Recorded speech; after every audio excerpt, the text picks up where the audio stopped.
Mate, let's talk about the ankle first. What happened?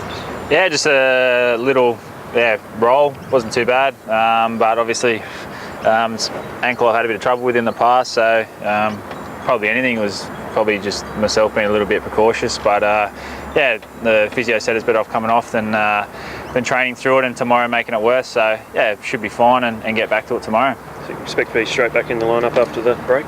To be honest with you, I'm not too sure. It depends what the coach wants to do and how things will go. But I'm hopeful I can do enough at training this week to earn a spot again. You ran out of gas last week. Obviously, you weren't playing. Was that talked about after the game? I don't know if you could say we ran out of gas. I think Melbourne just came over the top of us very strong, and they're a great side. And obviously there was massive hype behind the game. It was a great atmosphere and great performance by the boys. And that was probably the main reason that the boys did look tired, that Melbourne came home a lot stronger than us. And yeah, it was obviously good to get a result against Melbourne, and we move forward for that, try and take that momentum into this weekend against the Central Coast. Something to look at game plan wise when you're 2-0 up to try and close out the match, do you think, maybe from Joseph's point of view? I don't think we'll ever try and close out a game, to be honest with you. I think the way we want to play football is to play football to the end. The way Brisbane have done in the past and the way Melbourne have done in the past, that if you keep playing football and you're not defensively mindset, you're not going to concede goals. As soon as you see teams that want to concede and want to defend the game out, usually cop goals. So I don't think you'll see that from us this year, not intentionally, and definitely not the coach's plans. Coach also said that he didn't have enough time pre-season to make sure everyone understood the game plan. How do you think it's tracking now, two games in?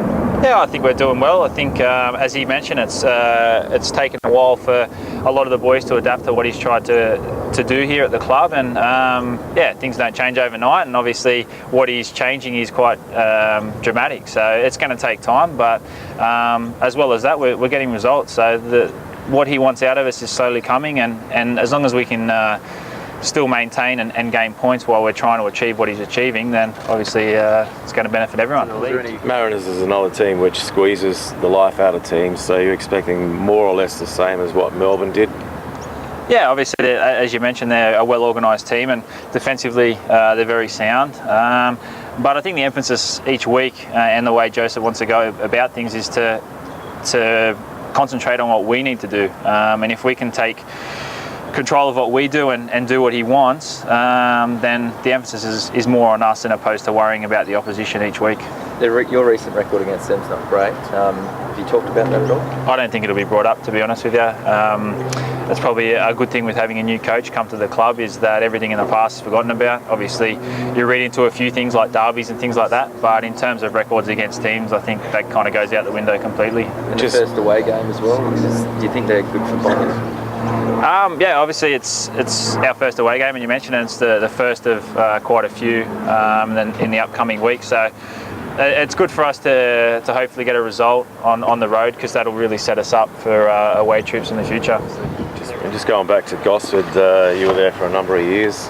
Still got a lot of mates and family, or family I suppose is in Newcastle, but you've still got a lot of allegiances there? Yeah, still talk to a fair few of the boys. Obviously their teams changed quite a bit in the 4 years I've been down here, so yeah, still catch up with them when I'm around town, and yeah, it's good. They're a great club up there, and great community base, and the boys up there are a good bunch of boys too. So as much as we'll enjoy a chat off the field, when it comes to business on the field, I'll be the first one to try and kick one of them. Who do you have to look out for? I mean, Flores is there now as well. Has he won the kick? I wouldn't say he won the kick, but obviously, yeah, he's their danger man. When he has got time and space on the ball, he'll create things. So I don't think we'll go out and target anyone individually. I don't think we'll do that all year, but it'll be key for us to concentrate again on what we're doing, and hopefully we can put a game plan together that Joseph does, and we can implement that and hopefully get a result.